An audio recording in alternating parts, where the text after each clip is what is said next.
Survey చేపించారు TDP అంటుంది. ఏదైనా అనుకోవచ్చు, అలా అనుకోవచ్చు. ఇప్పుడు మేము అనట్లా బీజేపీ దానికోసం అని చెప్పి మేము అనేదానికి ఆధారాలు చూపుతున్నాం. అతని దానికి ఆధారాలు చూపాలా? ఆరామ స్థానాన్ని అతను 140 ఇవ్వలేదు మాకు. 140, 150 ఇస్తే ఏదో రైట్స్ నడిపోయింది. బీజేపీ 400 కదా చేసుకున్నట్టు వీళ్ళు రాసుకున్నారు. అతను ఇచ్చింది అసలు అది అతను చదివిన పేర్లు, ఈ పలానా వాళ్ళు పోతారు, పలానా వాళ్ళు వస్తారని వాళ్ళకి ఇచ్చిన అలవెన్స్, వాళ్ళ నాయకులందరూ గెలుస్తారని ఇవ్వడం, అవన్నీ కూడా అబద్ధం. మా లెక్క ప్రకారం వాళ్ళలో దాదాపు 90% అందరూ ఓడిపోతారు ఎవరైతే అతను మెన్షన్ చేసినారో, లేదా టఫ్ ఫైట్ ఇచ్చేసి మా వాళ్ళకే ఎడ్జ్ ఉన్నట్టు వస్తుంది reports.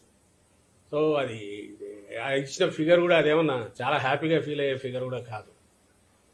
But the most conservative అని అతనే చెప్పాడు కాబట్టి నేను అందుకే ఏమంటున్నా అంటే అది ఓన్లీ ట్రెండ్ను మాత్రమే సూచిస్తుంది.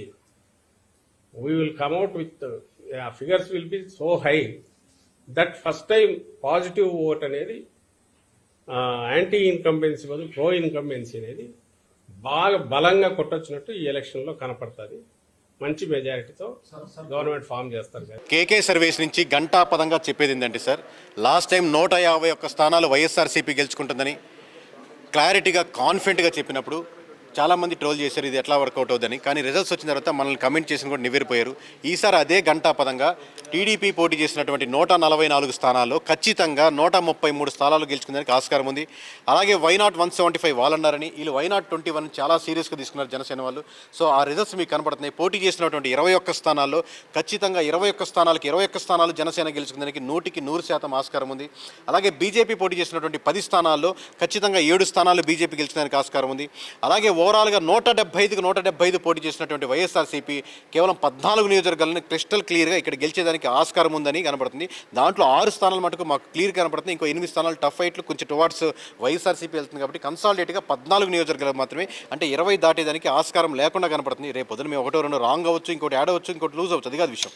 కానీ ఓవరాల్గా 20 లోపల వస్తుంది. అంటే 151 స్థానాలు గెలుచుకున్నటువంటిది 175 స్థానాల్లో పోటీ చేసి 20 స్థానాల్లో లోపు పడిపోతుందంటే సో ఆబ్వియస్గా ప్రజలు most of the percentage 15 to 20% వరకు కూటమి వైపు మొగ్గారనేది మనకు క్రిస్టల్ క్లియర్ కనపడుతుంది.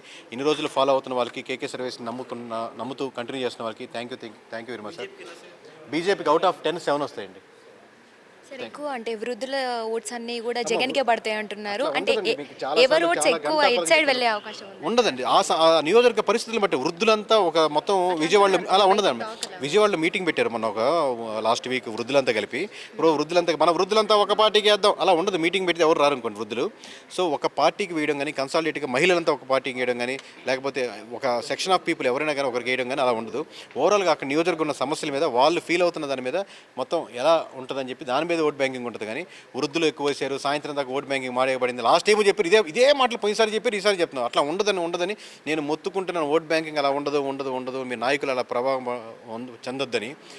మీరు నమ్మండి వాళ్ళు చెప్పిన మాటలు. రేపు పొద్దున 4వ తారీఖు రిజల్ట్స్ వస్తాయి. ఆ రోజు చూసి మేము కరెక్టా వాళ్ళు కరెక్ట్ అని మీరు క్లారిఫై చేసుకోండి సార్. థ్యాంక్ యూ అండి.